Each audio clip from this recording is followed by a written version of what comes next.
हे भगवान, अगर मैं एग्जाम में पास हो जाऊंगा तो आपको 101 नारियल दूंगा। अगर बारिश होगा तो मैं बाहर नहीं जाऊंगा। अगर मैं इस देश का प्रधानमंत्री होता तो मैं ये सारे ट्रैफिक रूल्स खत्म कर देता। क्या आपने कभी सोचा कि इन सारे वर्ड्स को, इन सारे सेंटेंसेस को क्या बोलते हैं? जी हाँ, इन सारे सेंटेंसेस को बोलते हैं कंडीशनल सेंटेंसेस। जो है कंडीशन बोलता है, कंडीशन कहलाता है और उसके बाद उसका रिजल्ट पता चलता है। तो हमने तो अपने रेगुलर लाइफ में बहुत सारे ऐसे कंडीशनल सेंटेंसेस को यूज करते हैं, लेकिन क्या आपको पता है कि कैसे वो सारे कंडीशनल सेंटेंसेस को इंग्लिश में बोला जाए? बट डोंट वरी, आज के इस वाले वीडियो में आप सीखने वाले हो वो सारे कंडीशनल क्लॉजेस को, वो सारे कंडीशनल सेंटेंसेस को कैसे आप इंग्लिश में बोल सकते हो, कैसे आप इंग्लिश में यूज कर सकते हो, that too with your friends, with your relatives, with your family, with your teachers, with your elders, with your seniors, with your juniors, with your colleges, everyone with. So आप कैसे use कर सकते हो वो सारे कंडीशनल सेंटेंसेस को आज आप इस वीडियो के अंदर सीखने वाले हो। तो वीडियो बहुत ज्यादा इंटरेस्टिंग होने वाला है, बहुत ज्यादा हेल्पफुल होने वाला है आपके लिए। तो वीडियो को अवश्य लाइक कर दीजिए और आपको फ्रेंड्स को भी शेयर कर दीजिए। चलिए इस वीडियो को शुरू। हेलो एवरीवन, दिस इज ज्योतिष एंड वेलकम टू ज्योतिष राहुल। डिस्कस करेंगे आज हम one of the most important topic of English grammar, that is all about conditional clause. Yes, conditional sentence.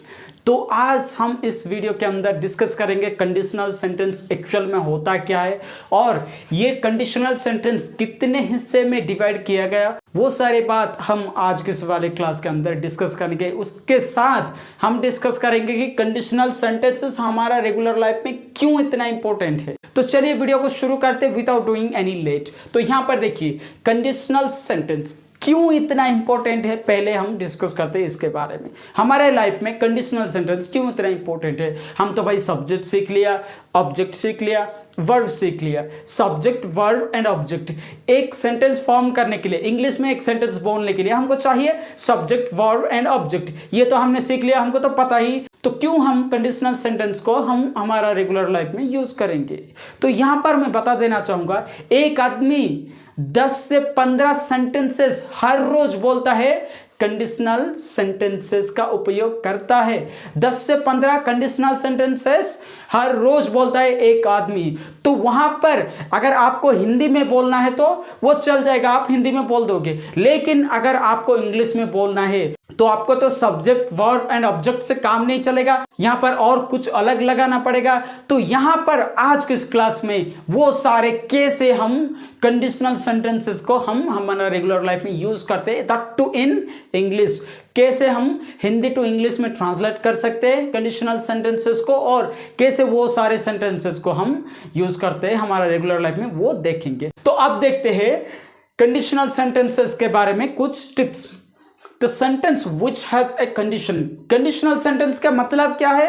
The sentence, वो सेंटेंस जिसके पास एक कंडीशन होता है, जो सेंटेंस में एक कंडीशन होता है उसको बोलते हैं कंडीशनल सेंटेंस। क्लियर हो गया? तो अब देखिए, a conditional sentence has two clauses.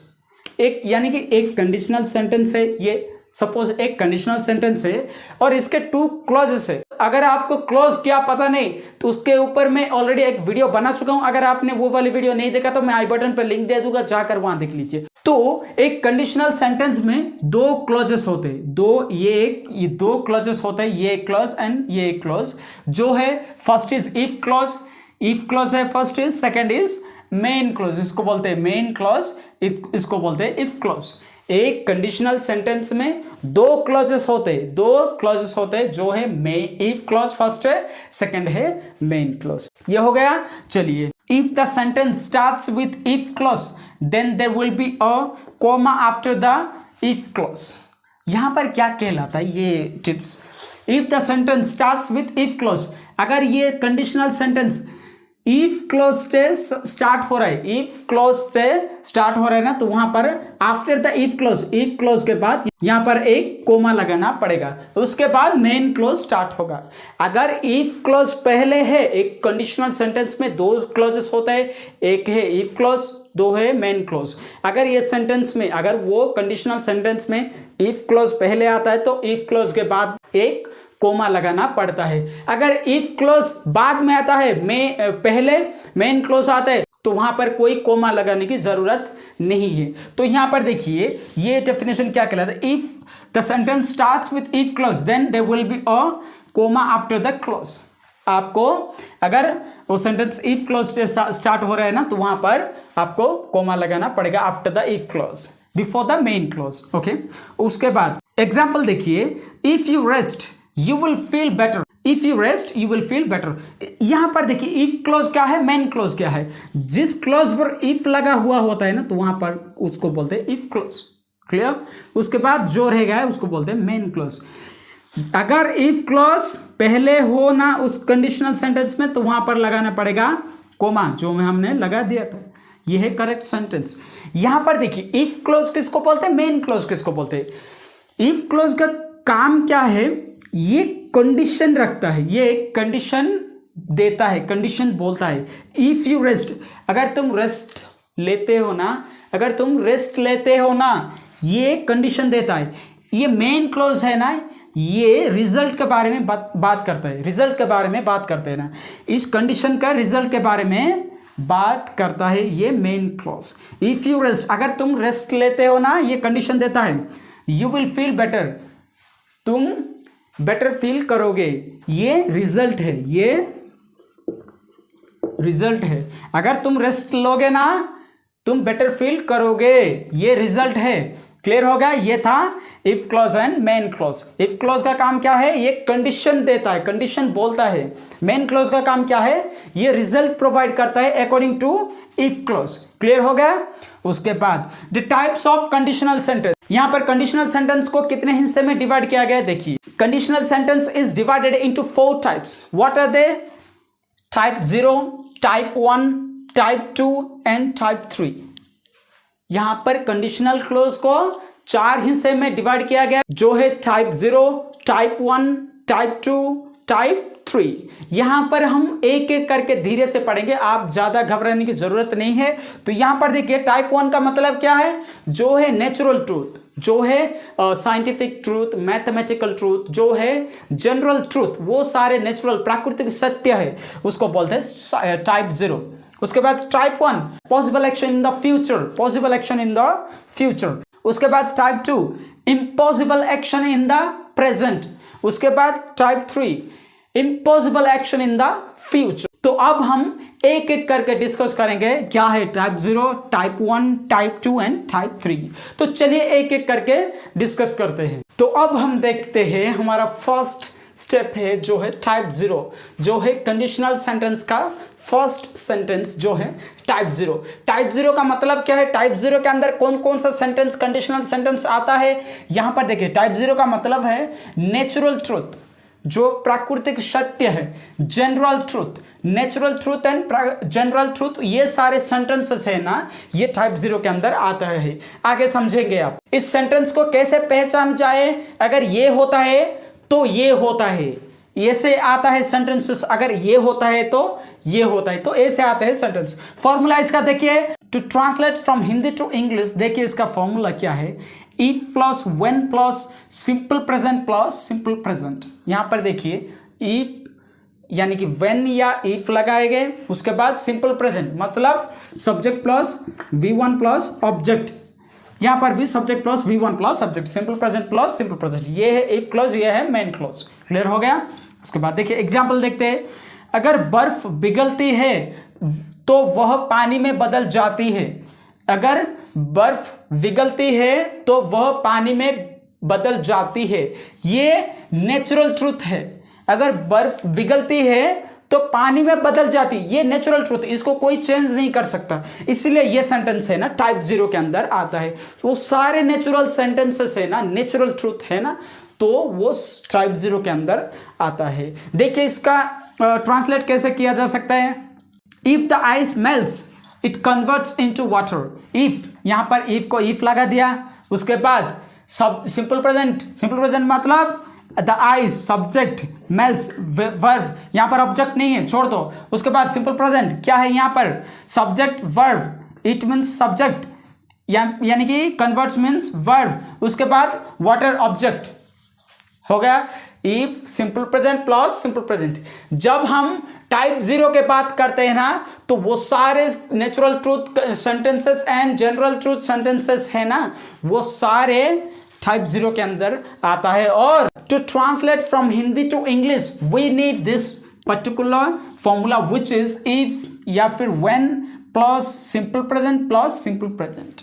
इसको पहचान कैसे जाए, वो सेंटेंस को टाइप 0 के आने वाला सेंटेंस को अगर ये होता है तो ये होता है, ऐसे सेंटेंसेस अगर है ना कंडीशनल सेंटेंस में, तो वो सारे सेंटेंस है ना टाइप 0 के अंदर आता है। आपको समझ में आ गया? बोलो क्लियर, बोलो हाँ। तो चलिए अब चलते हैं हमारा नेक्स्ट सेंटेंस जो है type 1।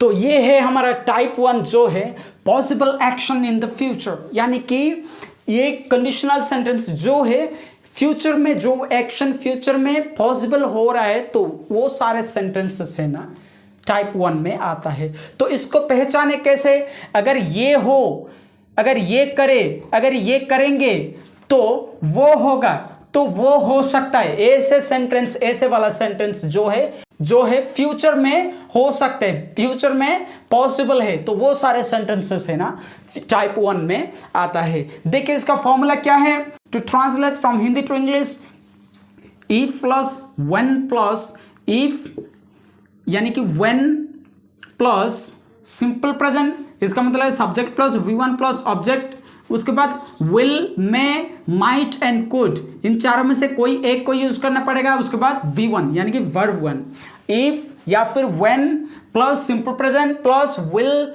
May, might, could plus V1। Clear होगा? ये था फॉर्मूला, आप नोट कर लीजिए। उसके बाद देखते हैं हम एक एग्जाम्पल का मदद से समझते हैं। यदि रोहन कठिन अध्ययन करेगा तो वो परीक्षा पास कर सकता है। वो परीक्षा पास करने का काम फ्यूचर में पॉसिबल है। वो अगर वो कठिन परिश्रम करेगा, कठिन अध्ययन करेगा तो वो परीक्षा पास कर सकता है, फ्यूचर में पास कर सकता है। तो ये सेंटेंस है ना टाइप 1 में आता है, क्योंकि ये possible action in the future. Clear? इसको इंग्लिश में कैसे ट्रांसलेट करते हैं, देखिए इफ को इफ लगा दिया, उसके बाद सिंपल प्रेजेंट, रोहन है सब्जेक्ट, स्टडी है V1, उसके बाद ऑब्जेक्ट यहां पर नहीं है, छोड़ दो। उसके बाद हमको क्या चाहिए, will, may, might and could, इन चारों में से कोई एक को यूज करना पड़ेगा। हम यूज किया क्या, कुड। उसके बाद V1, पास द एग्जाम, पास। ये हो गया हमारा फॉर्मूला के मदद से हम हिंदी टू इंग्लिश ट्रांसलेट कर सकते हैं। If Rohan study hard he could pass the exam, that means to pass the exam possible action in the future. Clear? उसके बाद और एक example, if you abuse me I will break your mouth, if you abuse me I will break your mouth, ये भी possible action in the future.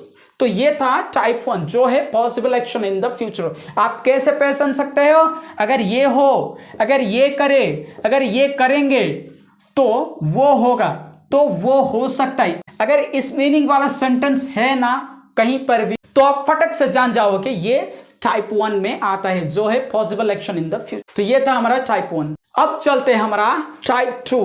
तो ये है हमारा टाइप 2 जो है impossible action in the present. Conditional sentences का type 2 जो है impossible action in the present, यानी कि प्रेजेंट में भी वो काम इम्पॉसिबल है। देखिए इसको पहचानते कैसे, वो सेंटेंसेस को, अगर ये होता तो ये हो पाता या फिर ये हो जाता, तो ये इस मीनिंग वाले सेंटेंसेस है ना, ये टाइप 2 के अंदर आता है, जो है कंडीशनल सेंटेंसेस का टाइप 2 जो है impossible action in the present situation. देखिए इसका फॉर्मूला क्या है, इफ प्लस सिंपल पास्ट, इसका मतलब subject plus V2 plus object यानी वर्ब 2। क्लियर? सिंपल पास्ट का formula if plus simple past plus would, could, इन दोनों में से कोई एक को यूज करना पड़ेगा, आपका मर्जी कौन सा भी यूज कर सकते हो आप। उसके बाद V1 वर्ब 1। देखिए यहां पर एक सेंटेंस लिखा हुआ है, अगर रुचि के पास कार होती, अगर रुचि के पास कार होती तो वो आ जाती, तो वो आ जाती। इसका मतलब वो आ नहीं पाई, वो आ नहीं पाई, इसका मतलब है that is impossible in the present. Present में वो काम पॉसिबल नहीं है, वो रुचि नहीं आ पाई, इसका मतलब प्रेजेंट में वो काम इम्पॉसिबल है। इसको कैसे इंग्लिश में ट्रांसलेट करते हैं, देखिए पहला हमको चाहिए इफ को इफ हम लगा दिया, उसके बाद subject plus V2 plus object जिसका मतलब है सिंपल पास्ट, यहाँ पर सब्जेक्ट क्या है, रुचि। V2 का मतलब हैड, हैव मतलब V1, V2 हैड, V2 हो गया। उसके बाद ऑब्जेक्ट क्या, खर, ऑब्जेक्ट हो गया ए खर। उसके बाद वुड कुड, वुड लगा दिया V1 कम, क्लियर हो गया। ये था, अगर रुचि के पास कार होती तो वो आ जाती। If Ruchi had a car she would come. ऐसे ही आपको बोलना है जब भी आप इन टाइप 2 कंडीशनल सेंटेंसेस के बात करते हो ना, तो वहां पर आप ऐसे ही इंग्लिश में बोलना। यू रिमेंबर दिस फॉर्मूला, आपको ये फॉर्मूला याद रखना पड़ेगा। आप एक पेपर पे नोट कर लीजिए ये सारे फॉर्मूलास को। तो यहां पर और एक सेंटेंस लिखा हुआ है और एक एग्जांपल लिखा हुआ है, देखिए। If I had a book I would give it to you. If I had a book I would give it to you. तो ये था टाइप 2 जो है impossible action in the present. इसको कैसे पहचानते हैं, अगर ये होता तो ये हो पाता, तो ये हो जाता, इस मीनिंग वाले सेंटेंसेस है ना, ये टाइप 2 के अंदर आता है। तो ये था टाइप 2। अब चलते हैं हमारा टाइप 3। तो ये है हमारा टाइप 3 जो है impossible action in the future. Conditional sentences का लास्ट टाइप जो है टाइप 3 जो है impossible action in the future. इसका मतलब टाइप 2 में था impossible action in the present, but in type 3 there is impossible action in the future. इसका मतलब फ्यूचर में भी वो काम इम्पॉसिबल है। तो कैसे इसको पहचानते हैं, अगर वो सेंटेंस का मीनिंग कुछ ऐसा होता तो अगर ये हुआ होता, अगर ये हुआ होता तो ऐसा हो चुका होता और ऐसा कर पाता और ऐसा कर सकता था। अगर वो सेंटेंसेस का मीनिंग कुछ ऐसा होता है ना, तो वहां पर टाइप 3 का सेंटेंसेस मौजूद है। तो आपको पहचानना पड़ेगा वो सेंटेंस टाइप 3 के अंदर आता है जो है impossible action in the future. देखिए इसका फॉर्मूला क्या है, if plus past perfect. Past perfect का फॉर्मूला क्या है, subject plus had plus V3 plus object. Past perfect का फॉर्मूला है if plus past perfect plus would and could. इन दोनों में से कोई एक को यूज करना पड़ेगा, वुड या फिर कुड। उसके बाद हैव प्लस V3। क्लियर हो गया, ये था फॉर्मूला। चलिए कुछ एग्जांपल्स देखते हैं। If the ambulance had arrived on time, if the ambulance had arrived on time the patient could have been saved.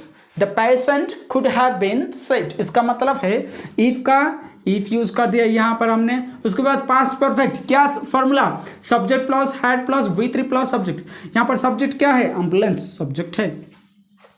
Had arrived, यहां पर हैड को had, V3 arrived on time. यहां पर ऑब्जेक्ट नहीं है, ऑन टाइम है, object नहीं है यहां पर। उसके बाद हमको चाहिए वुड या कुड, कुड यूज कर लिया हमने। उसके बाद हैव, उसके बाद V3 सेट। क्लियर हो गया। If the ambulance had reached on time the patient could have been saved. ये था एग्जांपल। और एक एग्जांपल देखते हैं। If I had got a wing I could have been travel the world. If I had got a wing I could have been travel the world. यहां पर ये था टाइप 3 जो है impossible action in the future. तो ये था, this is all about the conditional sentence which is type 0, type 1, type 2 and type 3. So I hope you have got the right information and knowledge that I have given in this video. If you have got the right information and knowledge, then don't forget to like this video, share this video to your friends and subscribe this channel, because you will get each and everything whenever I'm going to upload the videos on my channel regarding English language and how to learn English very quick. So we'll meet in the next video. Tab tak ke liye stay safe and stay tuned.